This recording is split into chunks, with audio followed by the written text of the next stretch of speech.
ভারত পাকিস্তান টেনশনের মাঝেই কিন্তু আমরা দেখেছিলাম ভারত সরকার সিদ্ধান্ত নিয়েছিল একাধিক, এবং কখনো বা সিন্ধু জলবন্টন চুক্তি, সেটা আন্তর্জাতিক যে চুক্তি রয়েছে সেটা কার্যত অস্বীকার করেছিল ভারত। কার্যত ভারত সরকার বলে দিয়েছিল এই চুক্তি আমরা মানতে বাধ্য নই, আমরা পাকিস্তানকে জল দেব না। কার্যত এই জিনিসটা স্পষ্ট করে দিয়েছিল। তারপর দেখলাম ভারত সরকার সমস্ত পাকিস্তানি নাগরিককে যারা ভারতে বসবাস করছে, বিভিন্ন আনুষঙ্গিক কারণে তারা ভারতবর্ষে এসেছে, তাদেরকে ফিরে যেতে হবে নির্দিষ্ট ডেটা লাইনের মধ্যে। কার্যত সেটাও হলো আমরা দেখলাম। তার সাথে সাথে একটা কিন্তু সেটা কিন্তু অফিসিয়ালি শোনানো হয়নি, কিন্তু আমরা দেখলাম সমস্ত অবৈধ বাংলাদেশি নাগরিককে ধরপাকড় শুরু হয়। তারপর তাদেরকে আমরা দেখলাম গুজরাট একটা বৃহৎ সংখ্যার বাংলাদেশি অনুপ্রবেশকারী, তারা একটা কলোনি গড়ে তুলেছিল। সমস্ত কলোনির ওপর বুলডোজার চালানো হয় এবং চালায় গুজরাট সরকার।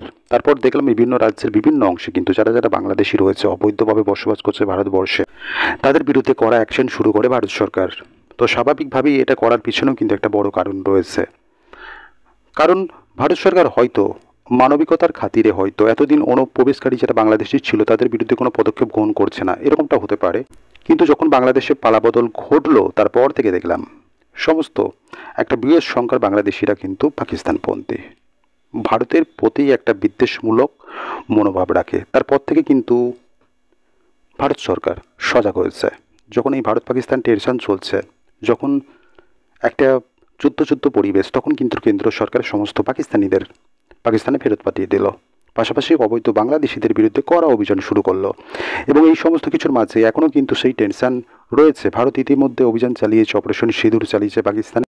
সেখানে যতগুলো জঙ্গি ঘাঁটি ছিল, অর্থাৎ 9টি জঙ্গি ঘাঁটি পুরোপুরি নিশ্চিহ্ন করে দিয়েছে ভারতের সেনাবাহিনী, কার্যত সেটা অপারেশন সিঁদুরের মাধ্যমে। কিন্তু যখন এই ভারত পাকিস্তানের একটা টেনশন রয়েছে, শুধুমাত্র যে ভারত পাকিস্তানের বর্ডারে সেখানে অ্যালার্ট জারি হয়েছে তা না, কিন্তু বাংলাদেশ সীমান্তেও কিন্তু বিভিন্ন জায়গায় যেখানে কাঁটাতার দেওয়া হয়নি বা বিভিন্ন এলাকাতে কিন্তু অ্যালার্ট জারি করেছে। বিএসএফ কিন্তু আটোসাটো একটা পদক্ষেপ গ্রহণ করেছে যাতে কোনো নাগরিক, কোনো বাংলাদেশি অনুপ্রবেশকারী ভারতে না ঢুকতে পারে। তো স্বাভাবিকভাবেই এবার এই অবৈধ বাংলাদেশিদের বাংলাদেশ ফেরত পাঠানোর একটা অভিযান শুরু করলো ভারত সরকার। যতদূর জানা যাচ্ছে এখনও পর্যন্ত 110 জন অবৈধ বাংলাদেশিকে ফেরত পাঠালো বিএসএফ বাংলাদেশে, তাদেরকে পুশ ব্যাক করলো। যতদূর জানা যাচ্ছে 66 জন বাংলাদেশিকে যারা গুজরাটে বসবাস করছে তাদেরকে ফেরত পাঠানো হয়েছে বাংলাদেশে। খাগড়াছড়ির মাটিরাঙ্গা পানছাড়ি সীমান্ত দিয়ে বাংলাদেশে তাদেরকে ফেরত পাঠানো হয়েছে। এছাড়াও 30 জন অবৈধ বাংলাদেশিকে রৌমারী উপজেলার বিভিন্ন সীমান্ত এলাকা দিয়ে এবং 14 জনকে বুরুঙ্গামারি উপজেলার ভাওয়ালকুড়ি সীমান্ত দিয়ে বাংলাদেশে ফেরত পাঠিয়েছে বিএসএফ। এবং 44 জন বাংলাদেশি কিন্তু গ্রেপ্তার হয়েছিল, যাদের মধ্যে 22 জন ছিল রোহিঙ্গা এবং বাকি 30 জন কিন্তু বাংলাদেশে, এবং তাদেরকেও ফেরত পাঠানো হয় বাংলাদেশে।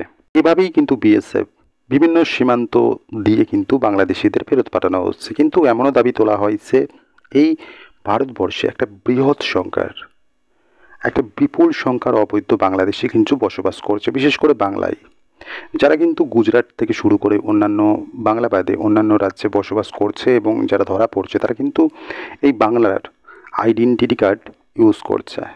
মানে এখানেই তারা সমস্ত অবৈধ নথি বানিয়ে তারা অন্যান্য রাজ্যে পাড়ি দিচ্ছে।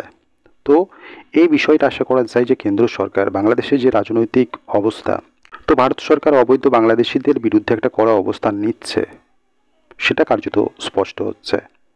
কারণ এই বাংলাদেশ কিন্তু বর্তমান বাংলাদেশ কিন্তু পাকিস্তানের প্রতি হাঁটতে চলেছে।